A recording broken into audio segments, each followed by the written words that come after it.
Hiya!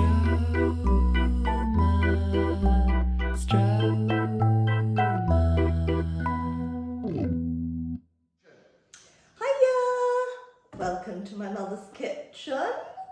So today I thought we'd do a real classic, the humble crumble. So this is something that is really great to have it up your sleeve. Anyone can do it. And it goes year round, you know? You can have it at any time. Why not have a crumble in the middle of summer with all the delightful berries, you know? But I've got to say, I think my favourite is the apple. You know, it's very like winter, warming, that kind of vibe. It works very well. Apple and blackberry, also a great option. A plumble crumble, great. But blackberries have sadly gone. So we're going to stick with the apple. And also, we're going to make a little introduction of the quince. Some lovely quince here that is from a quince tree in the village. So the quince is an ancient fruit that goes back throughout history and is said to be from also found in the garden of Hesperides, somewhere in Greek mythology. But anywho, they're going to make a lovely addition to our crumble. So I'm just going for a little small crumble, but you know, whatever size you want to go for. If you're feeding more people, go bigger. So I'm just estimating how much fruit I'll need, but I'll just whack that in. So all I'm going to do is peel them, and I've got a mix of apples here. I've got some Bramleys and some Russets. So I'll peel them and then sort of just chop them up roughly. You can also, some people like to slightly pre-cook their fruit, especially if it's harder, like a quince. But I'm going to chop it up quite small and just go for the simple and hope for the best. Probably be fine. And then we'll toss it up in some lemon and sugar and things. So roughly size-wise, I mean, it depends. If you're pre-cooking, you can probably go slightly larger, but you can go quite roughly. Comme ça, you know, it's not terribly even, but it's all good.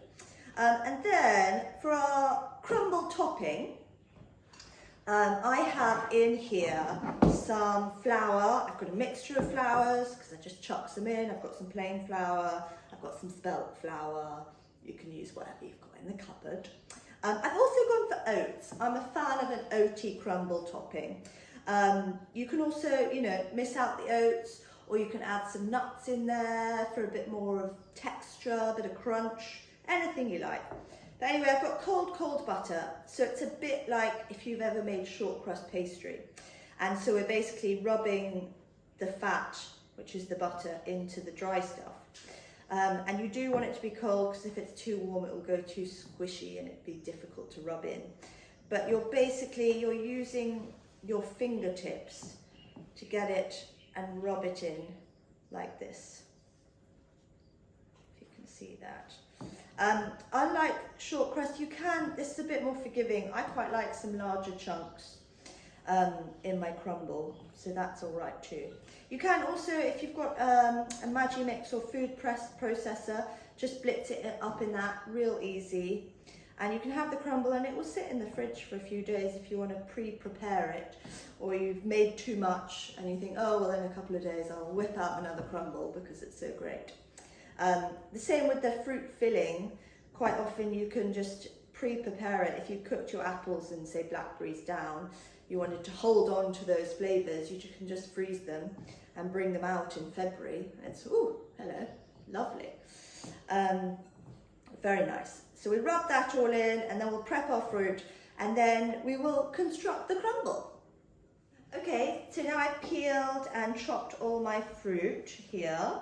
So I've just mixed it in with a bit of lemon zest and I've got some sugar. I don't really have an amount of sugar because it depends how big you're going and you know how much fruit you've got. But just bear in mind, so I just put a little bit of brown sugar in with the fruit, but not too much. And there's like a little bit of sugar in the crumble topping, and then we're going to put some Demerara on top. So just bear in mind all those levels of sweetness.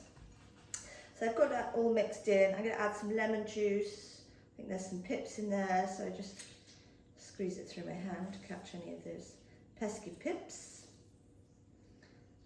Nice. And then I'm also going to add some cinnamon, just because it's apple and it makes sense, doesn't it? But you can change this depending on what fruit you're going for. There we go. It is quite full, but I think just you've got to remember that it all is going to cook down. So you want to kind of go for the fuller effect. So I'll just put a little bit of that in. Not too much. There we go. Mix it up. I mean, you could do it with a spoon, but I like to just get in there with my hands. Lovely, lovely, quincy, appley, cinnamony, lemony. Bloop, bloop. Okay, and then I've got my topping that I rubbed all my butter into. So that's nice. Still got a bit of a, you know, clump to it, because I quite like that kind of just big old clump of crumble on top. It's nice to have a mix. So I just put it all on. I mean, it varies. Some people like, you know, different fruit to crumble ratios. I definitely like it to be there, but I think it is probably more about the fruit. But I think this is quite a good amount. I might have some left over, but you know, then I could just make a baby crumble later in the week, you know, just go for days and days. Lovely. Yes. So then when I've got all that on, I'm going to go a sprinkle of Demerara, just for a bit of crunch and to get a nice goldenness on top. And I'm going to go for the oven. My oven's quite hot, so I'm going to go 180, but it's sort of 180 to 200 that you're looking for, really.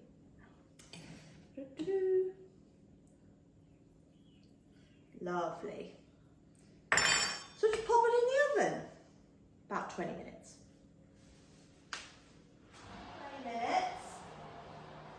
Ooh. Oh yes.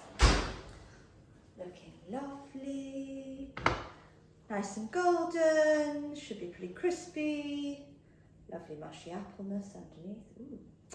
So there we go. Enjoy warm with cold cream, custard, ice cream on its own, creme fraiche, anything you like really. There we go. Questions, queries, do fire them at me.